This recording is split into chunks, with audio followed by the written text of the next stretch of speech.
Assalamualaikum. Sampai ketemu lagi bersama Abang Muhammad Atia dan Umi Diwanti. Masya Allah, hari ini kita sudah masuk hari keberapa, Bang? 20. Hari 20 ya, Masya Allah. Malam ini sudah malam Lailatul Qadar ya, maksudnya sudah waktunya kita berburu malam Lailatul Qadar. Malam Lailatul Qadar. Malam Lailatul Qadar. 10 malam terakhir kan mencari Lailatul Qadar. Nah, hari ini Umi akan kembali menyampaikan kajian subuh kita, kajian ba'da subuh kita Bina Nafsiyah, yaitu judulnya konsisten dalam kebenaran, konsisten atau istiqomah. Nah, jadi berubah atau mengambil kebenaran itu tidak mudah tentunya ya. Nah, tapi konsisten atau tadi istiqomah gitu ya, tetap aja memegang kebenaran.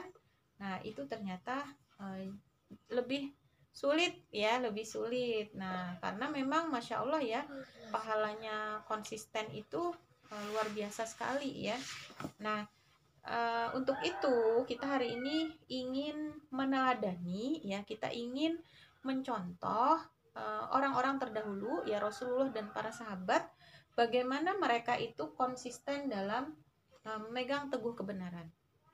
Nah, khususnya dalam menyampaikan atau mendakwahkan kebenaran, karena ketika kita itu mau benar gitu ya, maksudnya gini, Atia tuh mau sholat.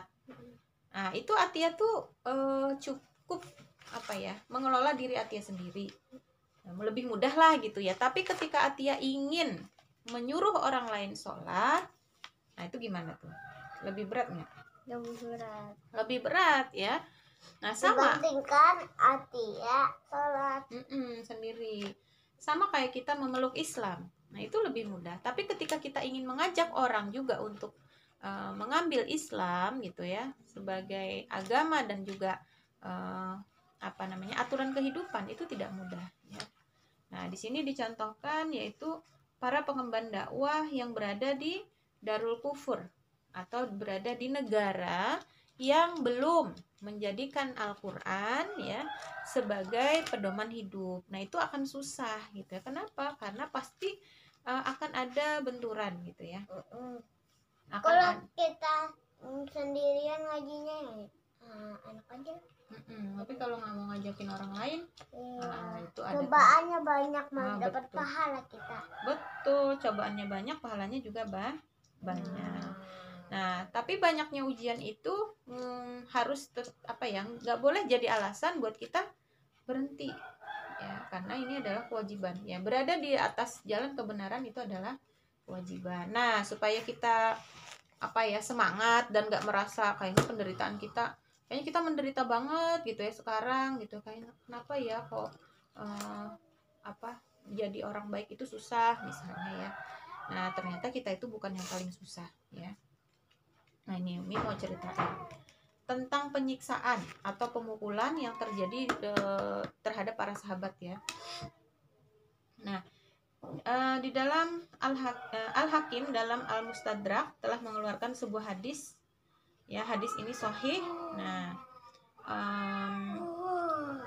dari Anas ia berkata, kafir Quraisy telah memukul Rasulullah Shallallahu Alaihi Wasallam hingga beliau pingsan. Insya Allah, itu Rasulullah aja loh dipukul orang kafir. Kemudian Abu Bakar radhiyallahu anhu berdiri dan berteriak, binasalah kalian. Apakah kalian akan membunuh orang yang mengatakan Tuhanku adalah Allah? Mereka berkata, siapa orang ini? Mereka berkata lagi, orang ini adalah anak Abi Quhafah yang gila. Insya Allah. Jadi Rasulullah itu ketika mendapatkan agama yang baru ya di Madinah, itu awalnya orang biasa-biasa aja gitu ya. Bahkan paman Rasulullah sendiri, Abu Lahab itu pernah bersyukur gitu ya dengan kelahiran Rasulullah itu, dengan membebaskan budak. Jadi bahagia gitu ya dengan kelahiran ponakannya. Kemudian pas tahu Rasulullah itu dapat wahyu, kemudian ada agama baru gitu ya. Nah, kemudian ketika Rasulullah itu mulai menyampaikan, tadinya kan buat diri sendiri ya, maksudnya Islam, kemudian belum gencar menyampaikannya ke orang gitu, belum ketahuan ya, ngajak-ngajak orang. Nah, itu biasa aja awalnya, tapi pas sudah mulai Rasulullah itu mendakwahkan Islam, dan bukan hanya sekedar mendakwahkan untuk masuk Islam, tapi juga untuk melaksanakan hukum-hukum Islam itu dalam kehidupan sehari-hari gitu ya, misalnya dalam aturan jual beli ya, nggak boleh riba gitu, nggak boleh curang dalam timbangan gitulah. Nah itu maka orang-orang kafir itu mulai marah. Nah mulai saat itulah mereka merasa nggak suka gitu ya, kebiasaan hidup mereka, aturan yang sudah mereka pakai itu mau diutak-atik, mau diganti gitu ya sama Rasulullah dengan aturan Islam. Nggak suka. Akhirnya di situ mulai banyak sekali tantangan ya, ujian. Nah salah satunya itu tadi ya, bahkan Rasulullah itu dipukul sampai pingsan. Nah di muka mungkin nah ketika Abu Bakar membela, Abu Bakar juga disambati. Jadi siapapun gitu yang membela Rasulullah, ikut sama Rasulullah, itu akan diperlakukan yang sama ya. Nah kemudian berikutnya hadis dari Abu Dzar ya, tentang kisah keislamannya. Nah, aku telah tiba di Makkah, aku melihat seorang lelaki yang paling lemah di antara mereka. Aku bertanya, mana yang kalian sebut dengan nama As-Sabi? Dia pun memberi isyarat kepadaku, seraya berkata, Asy-Syabi. Maka penduduk lembah itu pun mengarah kepadaku dengan belepotan lumpur kering dan membawa tulang, hingga aku pun terpelanting jatuh tak sadarkan diri. Abu Dzar berkata, ketika aku bangkit, sungguh aku layaknya berhala yang berlumuran darah. Masya Allah. Jadi Asy-Syabi itu adalah digunakan orang-orang kafir waktu itu dengan pengertian orang yang keluar dari agama nenek moyang dan memeluk agama yang diserukan Rasulullah. Oh, jadi Asy-Syabi itu orang yang masuk Islam gitu ya. Nah, jadi ketika Abu Dzar ini juga mau masuk Islam, udah dipukuli dahulu. Masya Allah. Sampai jarnya pas bangun itu sudah seperti berhala yang berlumuran darah, berarti berluka-luka bahaya. Cuma untuk memeluk Islam. Nah, jadi kalau kita ya dipukuli orang gitu, kan kalau masih Islam kan kupukuli kan. Nah, misalnya lah, itu kayak apa kita coba? Pilih istiqomah apa? Sudah din aku 4 aja gitu ya. Istiqomah. Iya, istiqomah ya, harus konsisten. Kalau kita sudah yakin, berarti kan konsisten tuh artinya istiqomah. Betul. Jadi kalau kita tuh sudah yakin Islam itu benar, nah makanya kan Allah itu tidak memaksa ya orang itu masuk ke dalam Islam. La ikraha fiddin, tidak ada paksaan di dalam agama Islam.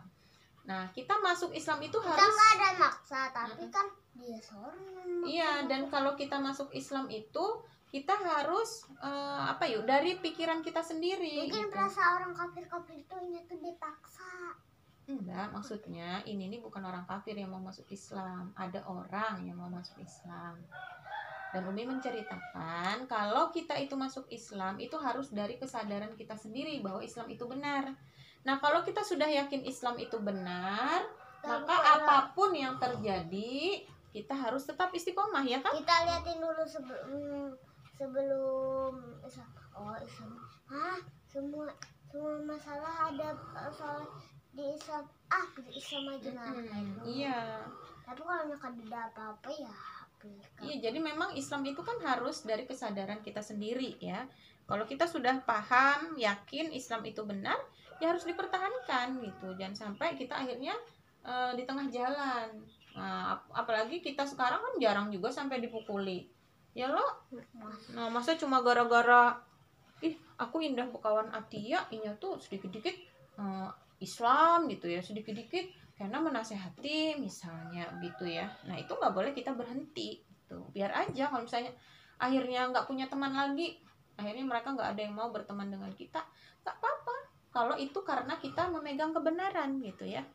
harus terus jalan. Tapi yang harus kita lakukan adalah cara kita menyampaikan kebenaran. Nah, itu sudah benar apa Mungkin belum? kalau kita masuk Islam, semua kawan kita kada suka masuk Islam, maksudnya jangan terlalu baik, indah Islam aja tapi jangan terlalu baik, kayak itu indah kada kawan nih semuanya. Nah, habis mulai 1 sampai habis itu kemana-mana, jadi kada mau perempuan gitu, kada mau. Habis itu kita masih bersabar, bapindah kena berpindah sekolahnya, banyak benar yang mau ngawalin. Iya, karena nggak semua Sudah orang Pak, yang opini yang menyambati yang waktu itu tuh baik. ganalnya ternyata menyesal, ini menyambati. Betul. Iya. Tapi jangan kita balas dengan kejahatan. Iya, nggak boleh nggak boleh dibalas dengan kejahatan ya. Nah, jadi itu tadi kita harus yakin dan harus istiqomah ya. Tapi tadi kata Umi, kalau orang nggak suka kita karena kita menyampaikan kebenaran, kita nggak boleh berhenti menyampaikan kebenaran, tapi kita harus mengevaluasi. Paham lah artinya mengevaluasi itu? Nggak paham, nggak paham. Kita cek lagi, kita periksa lagi cara kita menyampaikannya sudah benar belum. Jangan-jangan kita yang bukan kebenarannya yang salah, tapi cara kita menyampaikan yang salah. Misalnya kita menegur kawan kita di tempat umum, membuat mereka malu. Nah, itu berarti yang harus kita betulin ya. Nah, kita minta maaf. Ya, betul. Kita minta maaf. Nanti kita waktu di sekolah, nggak tempat umum. Dan baru ya, kita kasih tahu. jadi cara mendakwahinya nanti dirubah gitu ya. Oh, kita salah, iya dia malu kan. Jadi dia bukan karena jadinya marah, padahal dia mau aja gitu, tapi kan dia betul. marah. Nah, itu ya, itu yang Umi maksud. Jadi kita harus istiqomah, kita nggak boleh berhenti menyampaikan kebenarannya, tapi kita harus mengevaluasi. Bisa jadi juga mereka nggak paham apa yang kita omongin karena mungkin ngomong kita terlalu cepat, mungkin lah, atau kita bahasanya, misalnya orang Jawa, kita dakwahi pakai bahasa Banjar, Mana bengong kan ya. Orang ini aneh, jarnya lo ngomong apa sih misalnya. ngomong apa sih? Nggak jelas. Nah, habis itu apa lagi misalnya? Tadi ya, salah caranya, kemudian salah bahasanya. Misalkan kita tuh, kalau kita bisa bahasa Inggris, bisa bahasa Indonesia, bisa bahasa Arab. Banjar, bisa bahasa Jawa, Bahasa Arab. Habis itu ada orang bahasa Arab juga, kita bilang semua orang jadinya pakai bahasa Arab. Jadi gini, misalkan lah ini bilang apa dong gunanya Islam, maksudnya kita yang ngasih tahu, kamu tahu lah Islam? Nggak tahu. Islam tuh sholat, kamu mau kan masuk surga? Pasti mau kan? Nah, sholat, ngaji, dan berpuasa, bayar zakat, itu masuk masuk surga loh. Wow, mau. Tapi kalau yang nggak kalau nggak masuk Islam, nggak masuk surga, masuk neraka. Nah, percuma lah, walaupun kamu baik ngaji, tapi orang kafir ya percuma. Yang ada menyampaikan dirimu. Terus habis itu dia masuk Islam, gitu kan baik. Tapi dia jadi nggak kedengaran. iya, salah satunya tadi bahasanya pas ya, bahasa orang tersebut, waktunya juga jangan dipermalukan di tengah orang banyak ya. Nah, sama satu lagi tadi kata Abang, harus diberikan penjelasan, diberikan argumen, istilahnya ya. Argumen itu ada penjelasan. Misalnya gini, begini loh, nggak boleh loh pacaran, pokoknya nggak boleh, kamu nggak boleh pacaran, haram pacaran misalnya ya. Kan bisa jadi teman kita tuh juga jangan minum riba lagi, itu haram, nanti masuk ke neraka walaupun Islamnya. Ya, tapi harusnya begini, kenapa coba pacaran itu dalam Islam itu nggak ada loh pacaran gitu ya. Tapi tetap boleh kenalan untuk memastikan kalau kita mau menikah misalnya. Kenapa nggak boleh pacaran? Karena dalam Islam itu ada larangan berkhulwat. Tapi abang nanya, Mi. Ntar dulu, Mi jelaskan dulu. ada larangan berkholwat atau berdua-duaan antara laki-laki dan perempuan yang bukan mahram. Itu satu. Biasanya orang pacaran itu mesti ada kholwatnya, ya kan? Terus yang kedua, tidak boleh memandang dengan syahwat, dengan rasa suka gitu. Nah, itu laki-laki dan perempuan yang bukan mahram nggak boleh dalam Tapi Islam. kalau kayak ini Pang, ini tuh Nanti dulu kata Umi, selesaikan dulu, nanti Umi lupa. Nah, kemudian yang ketiga, nggak boleh tadi berpandang-pandangan ya, yang bukan mahram. Kemudian tidak boleh ngobrol ya, ngobrol asik, baik lihat WA lewat kecuali apa, yang satu ngobrolnya kecuali yang dibicarakan adalah hajat syar'i, atau misalnya jual beli. atau yang dibicarakan tuh masalah Islam. Ya enggak, tetap enggak. Itu kan laki-laki dengan laki-laki. Makanya Abang dengarkan Umi dulu jelasin. Misalnya dokter dengan pasien, itu baru boleh ya. Tapi Misalnya, jangan juga pasiennya Pak dokter gitu ya. Cantiknya. Pak dokter, penyakit saya apa misalnya, atau paman sayur dengan kita, paman bawa apa hari ini, saya mau beli ayam misalnya, boleh ya. Tapi kalau yang selain itu, misalnya laki-laki sama perempuan, kamu sudah sholat belum gitu ya, itu nggak boleh, karena kan dia laki-laki itu mendakwahi laki-laki, perempuan mendakwahi perempuan gitu ya. Kalau misalnya ada yang kayak gitu ya, teman, misalnya teman Atia laki-laki, ada yang mau WA Atia, misalnya, Atia sudah sholat belum gitu ya, misalnya gitu kan. Pertanyaannya nih, dia sudah belum mau WA semua teman laki-lakinya dengan pertanyaan yang sama. Ayo, misalnya Atia juga misalnya nanyain teman laki-lakinya, kamu puasa nggak hari ini? Puasa itu wajib loh misalnya. Sudah belum Atia melakukan dakwah itu kepada seluruh kenalan perempuannya? Nah, jadi Allah itu nggak bisa Allah itu nggak bisa diakal-akalin. Allah itu maha tahu, nggak boleh bohong. Harus gini dong, kita tuh misalkan laki-laki tuh, kita tuh harus semua kawan kita laki-laki tuh harus dikasih tahu. Baru kita boleh ngasih tahu perempuan. Ya maksudnya nggak begitu Bang. Ya apa maksudnya kalau sampai perempuan yang di WA gitu lah maksud Umi ya, harusnya kan perempuan ke perempuan, laki-laki ke laki-laki gitu.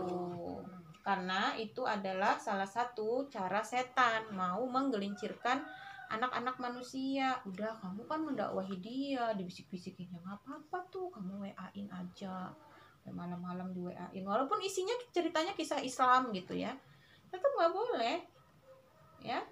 Nah, karena di situ bisa ada ada hasutan setan. Nanti bukan bicarakan Islam lagi. Tapi kalau kayak ini Pang,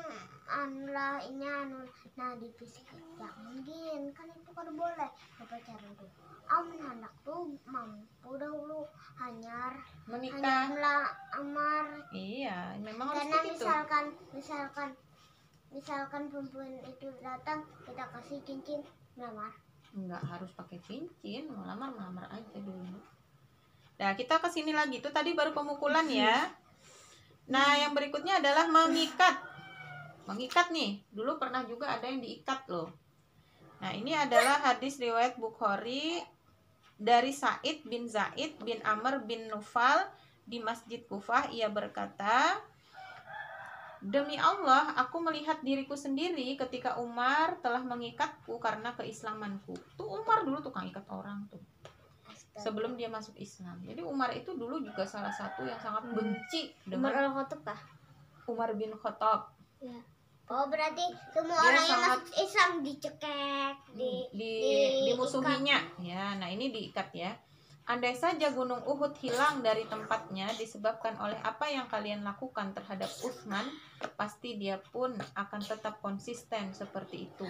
Dalam riwayat Al-Hakim, ia mengikatku dan ibuku. Ia berkata hadis ini sahih, memenuhi syarat Muslim. Masya Allah ya.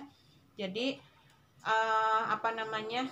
keteguhan hati Utsman ini ya, walaupun ibaratnya nih sesuatu yang tidak mungkin ya memindahkan gunung Uhud gitu, maka Utsman ini tetap dia akan Islam gitu, tetap walaupun diapaikah ya, dia akan tetap dalam keislamannya. Nah, kita juga harus seperti itu ya. Nah, kemudian nih ada nih yang seru nih, tekanan dari ibu. Nah, coba ya. Jadi dari Ibnu Hibban ya meriwayatkan dalam kitab Sahihnya dari Mas Mus'ab bin Sa'ad dari bapaknya berkata Ummu Sa'ad, bukankah Allah telah memerintahkanmu untuk berbuat baik kepada orang tua? Demi Allah, aku tidak akan makan dan tidak akan minum hingga aku mati atau engkau kufur dari agama Muhammad. Saat berkata, jika mereka hendak memberi makanan kepadanya, maka mereka membuka mulutnya dengan paksa. Kemudian turunlah ayat, dan aku telah memerintahkan kepada manusia agar berbuat baik kepada kedua orang tuanya. Nah, maksudnya nih, dengarkan baik-baik dulu. Si Sa'ad ini dia masuk Islam ya. Nah, mamanya tuh kada setuju. Jadi jar mamanya, kalau Ika masuk Islam, aku kada mau makan sampai mati. Ya, tapi karena Islam itu adalah kebenaran yang memang harus kita ikuti, lalu yang dilakukan Sa'ad bagaimana? Dilakukan Sa'ad dia tetap masuk Islam.